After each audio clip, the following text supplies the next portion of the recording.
नमस्कार। भाजपा सांसद और बॉलीवुड अभिनेत्री कंगना रनावत ने एक बार फिर अपने बेबाक बयानों को लेकर सुर्खियों में हैं। इस बार उन्होंने फिल्मी हस्तियों और सार्वजनिक व्यक्तियों पर निशाना साधा है। उन्होंने हाल के दिनों में उनकी आलोचना की थी।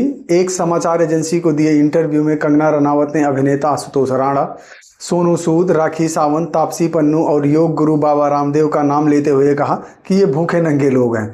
वो केवल उन्हीं लोगों की सलाह सुनेंगी जिन्होंने जीवन में उनसे ज़्यादा उपलब्धियां हासिल की हों।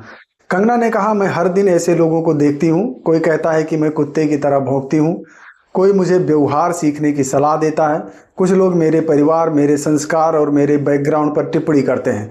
उन्होंने आगे कहा, मेरा इन सभी लोगों के लिए सिर्फ एक संदेश है, अगर आपने जीवन में मेरी उपलब्धियों का 1% भी हासिल नहीं किया है तो मैं आपकी सलाह नहीं सुनूंगी। कंगना ने दावा किया कि कुछ लोग केवल सुर्खियां बटोरने और प्रचार पाने के लिए उनका नाम का इस्तेमाल करते हैं। उन्होंने कहा कि वो ऐसे लोगों की बातों को महत्व नहीं देती हैं और अपना ध्यान अपने काम और उपलब्धियों पर केंद्रित रखती हैं। दरअसल यह विवाद तब शुरू हुआ था जब कंगना रनावत ने हाल ही में युवा प्रदर्शनकारियों को लेकर विवादित टिप्पणी की थी, उन्हें गटर जंजी कहा था। इस बयान के बाद कई लोगों ने उनकी आलोचना की। अभिनेता आशुतोष राणा ने सार्वजनिक जीवन में भाषा की मर्यादा को बनाए रखने के लिए सलाह दी थी। वहीं सोनू सूद ने कंगना को टिप्पणी की दुर्भाग्यपूर्ण बताते हुए कहा था कि बोलने से पहले सोच लेना चाहिए।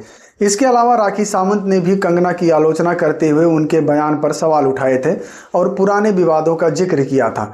वहीं तापसी पन्नू और कंगना रनावत के बीच विवाद कोई नया नहीं है। उधर कांग्रेस अध्यक्ष मल्लिकार्जुन खड़गे और लोकसभा में नेता प्रतिपक्ष राहुल गांधी ने जाति जनगणना को लेकर प्रधानमंत्री नरेंद्र मोदी को पत्र लिखा है। दोनों नेताओं ने सरकार से मौजूदा प्रश्नावली को रद्द कर राजनीतिक दलों, विशेषज्ञों और आम जनता से परामर्श के बाद नई प्रश्नावली तैयार करने की मांग रखी है।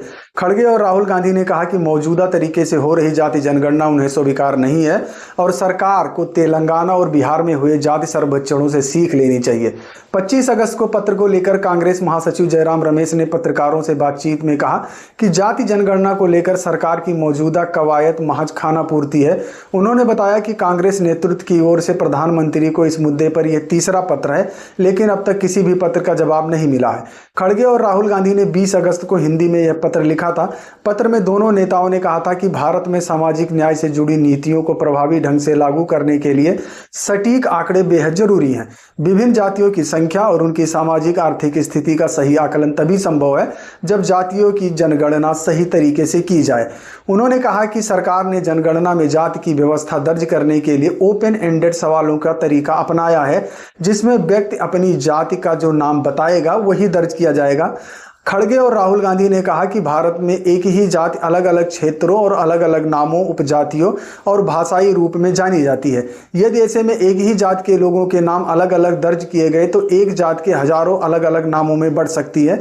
इससे जातियों के नामों की संख्या बहुत अधिक हो जाएगी और जाति जनगणना से हासिल पूरा डेटा अनुपयोगी होने का खतरा है।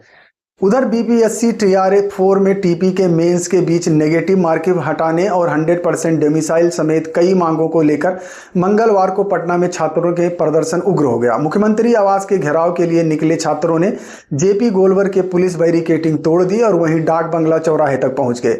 सीआरपीएफ ने लाठीचार्ज किया, जिसमें एक छात्र का सिर फट गया। विरोध जता रहे छात्रों की भारी भीड़ को नियंत्रित करने के उद्देश्य से पुलिस प्रशासन ने तुरंत मोर्चा संभालते हुए मौके पर रैपिड एक्शन फोर्स को तैनात कर दिया।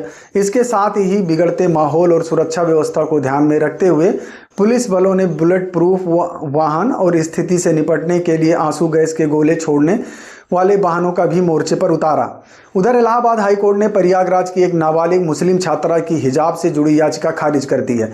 छात्रा स्कूल में तय यूनिफॉर्म के साथ हिजाब पहनने की अनुमति चाहती थी। अदालत ने कहा कि स्कूल का सामान और गैर भेदभावपूर्ण ड्रेस कोड अनुशासन और संस्था की पहचान से जुड़ा है। मामला प्रयागराज के टैगोर पब्लिक स्कूल का है। याचिकाकर्ता सुकैना रिजवी ने कक्षा 6 और 10 तक इसी स्कूल में पढ़ाई की थी। उनका कहना था कि इस दौरान वो हिजाब पहनती रही और स्कूल ने आपत्ति नहीं की। कक्षा 11 में दाखिले के समय स्कूल ने तय यूनिफॉर्म के साथ हिजाब पहनने की अनुमति नहीं दी।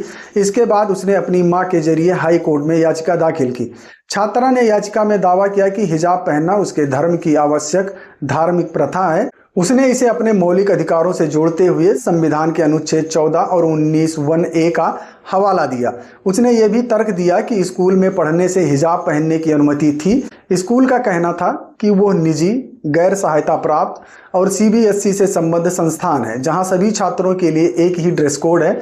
उनके मुताबिक किसी एक छात्र को अलग छूट देने से अनुशासन और यूनिफॉर्म की एकरूपता प्रभावित हो सकती है। जस्टिस जे मुनीर और जस्टिस इंद्रजीत शुक्ला की पीठ ने याचिका खारिज करते हुए लिखा कि छात्रा के पास पर्याप्त धार्मिक सामग्री नहीं दे सकी।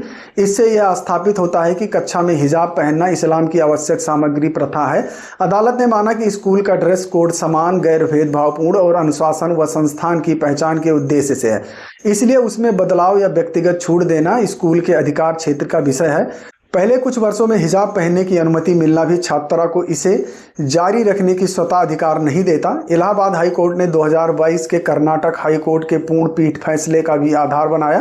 कर्नाटक हाई कोर्ट ने रेशम बनाम कर्नाटक सरकार मामले में कहा था कि हिजाब इस्लाम की आवश्यक धार्मिक प्रथा नहीं है। उसने स्कूलों के ड्रेस कोड को लागू करने के अधिकार को भी बरकरार रखा था। पीएम मोदी ने सरकारी कोचिंग शुरू करने की अपनी प्रतिबद्धता दोहराई है।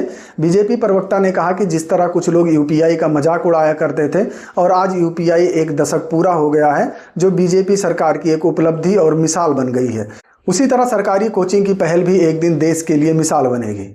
धन्यवाद।